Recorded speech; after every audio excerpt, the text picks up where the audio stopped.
तर अमरावतीच्या जळीत कांडानंतर आता छत्रपती संभाजीनगरमधील अग्निशमन दलाच्या कारभाराचा प्रश्न ऐरणीवर आलेला आहे। छत्रपती संभाजीनगर महानगरपालिकेच्या सर्वसाधारण सभेमध्ये अग्निशमन दलातील नियुक्त अधिकाऱ्यांच्या पात्रतेवरून भाजपचे नगरसेवक प्रमोद राठोड यांनी गंभीर प्रश्न उपस्थित केलेले आहेत। अग्निशमन दल हा शहराच्या सुरक्षेच्या दृष्टीने अत्यंत संवेदनशील आणि महत्त्वाचा विभाग आहे। मात्र एवढ्या महत्त्वाच्या विभागाची जबाबदारी 10वी उत्तीर्ण असलेल्या आणि निवृत्त झालेल्या अधिकाऱ्याला सेवा वाढ देऊन सोपवण्यात आल्याचा आरोप नगरसेवक प्रमोद राठोड यांनी केला।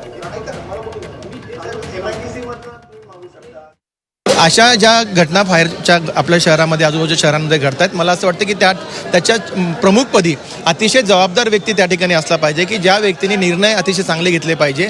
शहराची सुरक्षितता, पुढच्या असणाऱ्या उपाययोजना, रूटीन असलेलं काम, त्यांचं रेग्युलर इन्स्पेक्शन, त्याच्यामध्ये हॉस्पिटल असतील, विविध ऑर्गनायझेशन असतील, त्या सगळ्यांचं इन्स्पेक्शन करण्याचं काम या चीफ फायर ऑफिसरच्या माध्यमातून त्यांच्या विभागाने राबवलं गेलं पाहिजे।